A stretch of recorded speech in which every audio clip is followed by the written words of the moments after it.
الصلاة والسلام على سيد الأنبياء والمرسلين أما بعد فأعوذ بالله من الشيطان الرجيم بسم الله الرحمن الرحيم قل إن كنتم تحبون الله فاتبعوني يحببكم الله ويغفر لكم ذنوبكم الله غفور رحيم صدق الله العظيم إن الله وملائكته يصلون على النبي يا أيها الذين آمنوا صلوا عليه وسلموا تسليما اللهم صل على سيدنا ومولانا محمد وعلى آل سيدنا ومولانا محمد وبارك وسلم صلاة وسلام عليك يا رسول الله. برادران اسلام،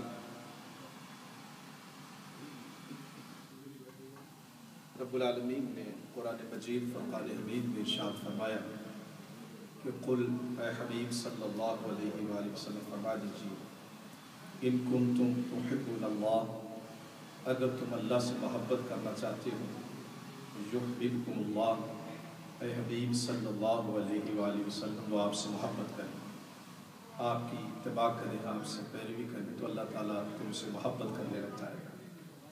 اور سرکار کی اتباع کا فائدہ یہ ہے کہ اللہ تعالیٰ پچھلے گناہوں کو معاف وَيَغْفِرْ لَكُمْ ذُنُوبَكُمْ، اور اللہ پاک تمہارے پچھلے گناہوں کو معاف فرما دے گا. وَاللَّهُ غَفُورٌ رَحِيمٌ، اللہ تعالیٰ بخشنے والا رحم فرمانے والا ہے.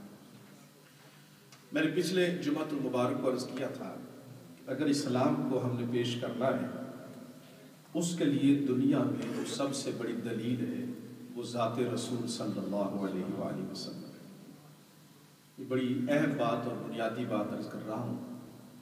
اگر آپ اللہ تعالیٰ کی ذات کو منوانا چاہیں گے تو اس کے لیے بھی آپ کو اللہ کو منوانے کے لیے بھی جو دنیا میں ذات ہے وہ ذات رسول صلی اللہ علیہ وسلم. یہی وجہ ہے کہ اللہ تعالیٰ نے جب سورہ اخلاص میں بیان کیا تو یہ نہیں کہا کہ هو اللہ احد، بلکہ کہا قل، اے حبیب آپ فرما دو کہ وہ اللہ ایک ہے. تو قل یہ بتاتا ہے کہ اللہ تعالیٰ حضور علیہ السلام کی زبان سے اپنی ایک ہونے کا اور اپنی توحید کا اللہ تعالیٰ بیان فرما رہا ہے. اور اسی طرح سے جس طرح آپ دیکھتے ہیں کہ درخت ہوتا ہے اس کی جڑ اگر مضبوط ہوگی تو درخت اتنا پھلا پھولا ہوگا، لیکن اگر جڑ کمزور ہو جائے گی تو درخت بھی کمزور ہو جائے گا. بلڈنگ کی جو فاؤنڈیشن ہے اگر وہ صحیح ہوگی تو بلڈنگ کافی عرصہ چلے گی، لیکن بلڈنگ کی فاؤنڈیشن کمزور ہوگی تو بلڈنگ نہیں چلے گی. اسی طرح سے ایک جو سیل ہے اس کا بھی ایک نیوکلس ہوتا ہے ایکسل، جس کے گرد سارا کچھ معاملہ ہے. اسلام کی جب ہم بات کریں کہ اسلام کا سینٹرل پوائنٹ کون ہے، مغز کیا ہے، بنیاد کیا ہے، تو یاد رکھیے کہ توحید بھی بعد میں آئے گی، پہلے رسالت کا بیان. اگر آپ کا رسالت کا کیس کمزور ہوگا تو پھر توحید بھی آپ نہیں منوا سکتے. مثلا اب قیامت پہ آپ سے بحث کریں گے تو قیامت تو کسی نے دیکھی نہیں، کیسے ثابت کریں گے قیامت ہے؟ وہ تو مرنے کے بعد لوگوں کو پتہ چلے گا. ایمان بالغیب ہے، جو مومن ہو جائے گا وہ تو ایمان لائے گا. تو قیامت کو منوانے کے لیے، اللہ کو منوانے کے لیے، فرشتوں کو منوانے کے لیے جس ہستی کا سہارا ہم کو لینا پڑے گا وہ ہے ذات مصطفیٰ صلی اللہ علیہ وسلم. اس لیے علامہ اقبال نے کہا کہ ذکر و فکر و علم و عرفانم تو، آقا میرا ذکر بھی آپ ہیں، میرا علم بھی آپ ہیں، میرا عرفان بھی آپ ہیں. کشتی و دریا و طوفانم تو، کشتی بھی آپ ہیں، جس میں کشتی چلتی ہے وہ بھی آپ ہیں، کنارہ بھی آپ کی ذات. تو یہ ہمارے جو صوفیہ اور اسلاف نے جو بات کی وہ میں آج آپ کو سمجھانا چاہتا ہوں تاکہ اس میں کوئی مغالطے میں نہ رہے. جب تک آپ نبی کو نہیں منوا سکتے آپ اس وقت تک خدا کو بھی نہیں منوا سکتے. جب تک آپ نبی کو نہیں منوا سکتے تب تک آپ قیامت کے عقیدے کو بھی نہیں منوا سکتے. اس کے لیے آپ کو یاد ہوگا میں نے یہ عرض کیا تھا کہ دنیا میں ایسی قومیں ہیں جو نبوت کو مانتی ہیں. عیسائی بھی نبی کو مانتے ہیں، حضرت عیسیٰ علیہ السلام.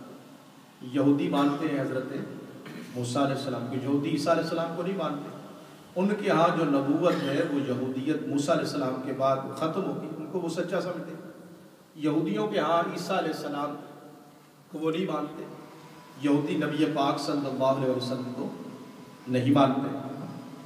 ہم مسلمان جب ہم کہتے ہیں کہ ہم 1,24,000 کم و بیش پیغمبر، کم و بیش اس لیے کہتے ہیں کہ ایگزیکٹ کا نہیں پتہ، کم و بیش ساتھ اس لیے ہم اضافہ کر لیتے ہیں کہ اگر 1,25,000 سے زیادہ ہوں تو ہم ایگزیکٹ کریں گے تو باقی نبی خارج ہو جائیں گے، اور اگر 1,24,000 سے کم ہوں گے تو اس لیے پھر وہ کم و بیش کہتے ہیں تاکہ اس میں کوئی عقیدے میں کسی نبی کا انکار نہ ہو۔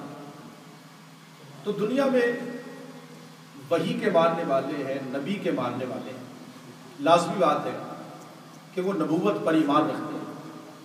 ہم ان سے کہیں گے کہ تم جن کو نبی مانتے ہو،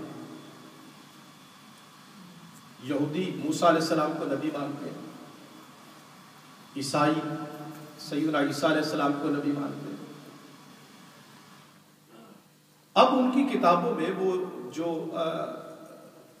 تھی اس وقت جو نازل ہوئی تھی وہ اصل حالت میں تو نہیں، بلکہ کتابیں کی وہ جو زبانیں ہیں وہ بھی آج موجود نہیں ہیں۔ اسرائیل میں اس پر کچھ کوشش ہوئی اور انہوں نے اس زبان کو دوبارہ جو ہے وہ منظم کیا۔ تو جو بھی نبوت کے خصائص ہیں، کمالات ہیں، ان سے اگر پوچھا جائے کہ بھائی تم جن کو نبی مانتے ہو اس نبی کو نبی ماننے کے لیے بھی کوئی بنیادیں ہوں گی، کوئی اصول ہوں گے، کوئی ضابطے ہوں گے، کس کو ہم نبی مانتے ہیں؟ ہمارا کیس اس لیے مضبوط ہے کہ ہم کہیں گے کہ جن کو تم نبی مانتے ہو، جن اوصاف کی وجہ سے نبی مانتے ہو، ان پر اگر تم پرکھنا چاہتی ہو تو آؤ تم ہمارے پیارے نبی کو بھی دیکھ لو۔ جتنی شانیں ان کے ہاں پائی جائیں گی ان شانوں سے کہیں بڑھ کر شانیں میرے مصطفیٰ صلی اللہ علیہ وسلم کی۔ یہی بات میں شیعہ حضرات سے بھی میں یہی کہتا ہوں کہ کوئی نہ کوئی اصول تو ہونے چاہیے نا۔ جب آپ وہی باتیں مولا علی کے لیے مانیں، وہی اصول مولا علی کے لیے مانیں، اور جب حضرت ابو بکر اور حضرت عمر کی بات آئے تو پھر آپ وہ نہ مانیں، تو یہ پھر انصاف کا تقاضا۔ جس بنیاد پر آپ مولا علی کی صحابیت کو مان رہے ہیں انہی بنیادوں پر جب آپ پرکھیں گے تو یہ نہیں ہے کہ مولا علی کے لیے اصول کوئی اور ہوگا اور سیدنا صدیق اکبر کے لیے اصول کوئی اور ہوگا، اصول تو ایک ہی ہوگا۔ جس بنیاد پر آپ مولا علی کی شان کو تسلیم کرتے ہیں انہی بنیادوں پر خلفائے راشدین کی اور شیخین کریمین کی بھی شانیں ماننی پڑے گی۔ اب وہ بنیادی اصول ہیں، اگر کوئی عدل والا بندہ ہوگا تو وہ تو بھاگے گا نہیں، لیکن کوئی عدل سے ہٹ کے ہوگا۔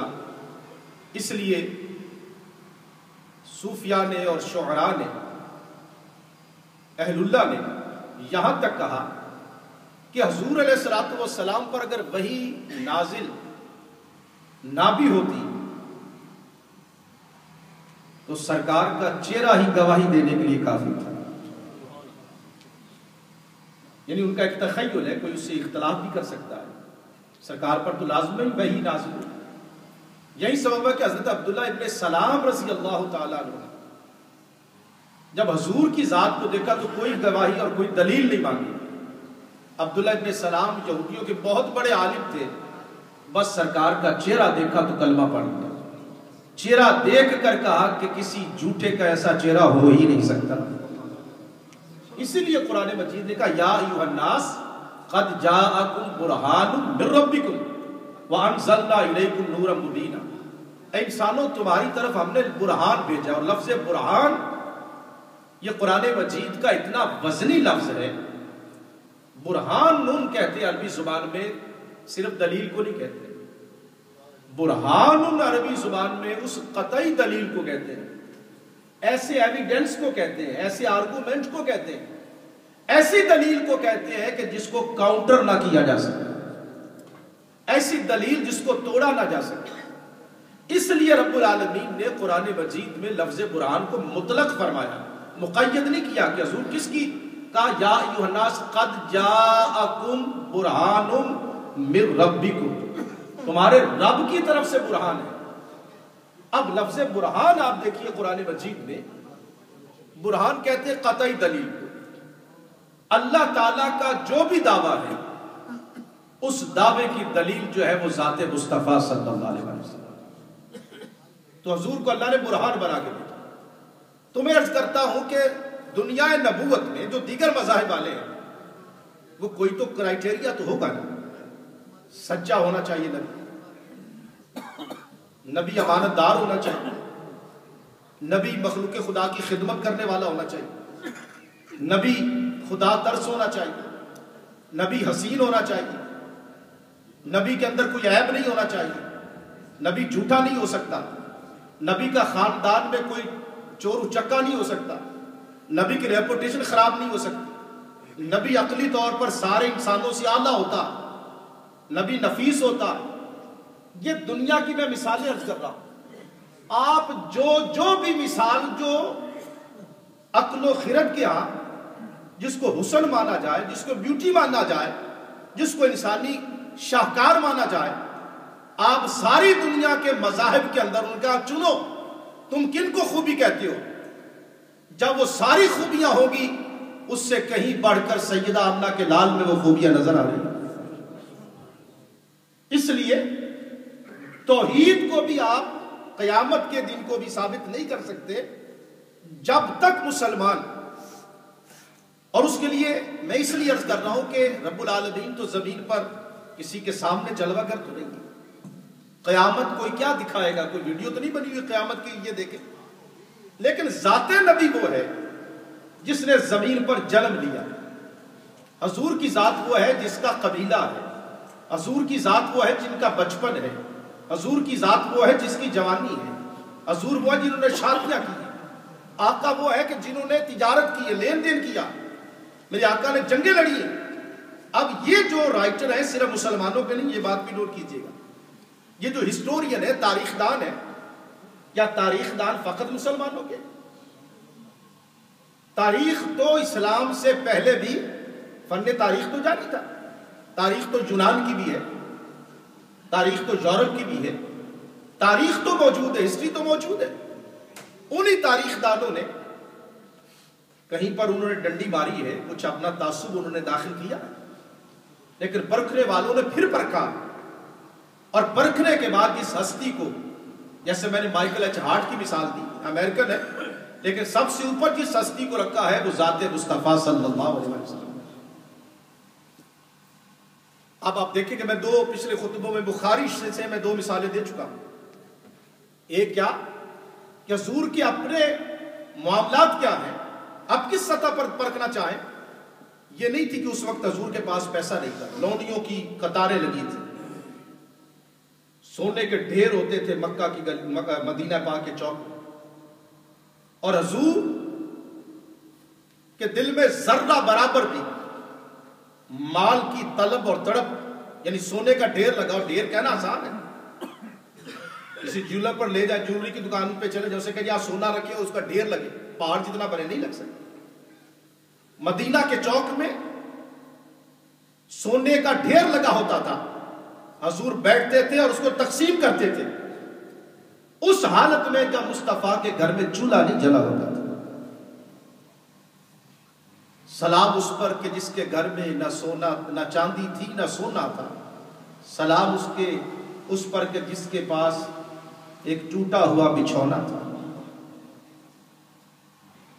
بیٹی آتی، اب آپ جن کی بیٹیاں ذرا توجہ کیجیے گا میری بات، قرآن نے اولاد کو بھی اور مال کو فتنہ قرار دیا، جب تک پیسہ نہ ہو پھر اور معاملہ ہے، باپ کے پاس دولت آ جائے میں اس کو منع نہیں کرتا، یا تاکہ کوئی سے اگر حلال کا ہے تو آپ زیب و زینت شریعت کے دائرے کے اندر رہتے ہوئے کر سکتے ہیں، اس میں ممانعت نہیں، لیکن جس نے نبوت کا تاج پہنا ہوا ہے، میں اس ہستی کا تذکرہ کر رہا ہوں، اور اس سے کوئی مائی کا لاڈ ڈینائی نہیں کر سکتا۔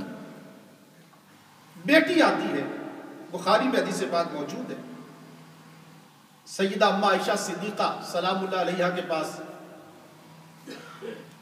آتی ہیں، پوچھتی ہے بابا کہاں ہے، کہا وہ باہر گئے ہوئے۔ سیدہ عائشہ واپس، سیدہ فاطمہ واپس چلی جاتی ہے، حضور تشریف لاتے ہیں، اما عائشہ بتاتی ہیں کہ فاطمہ آئی تھی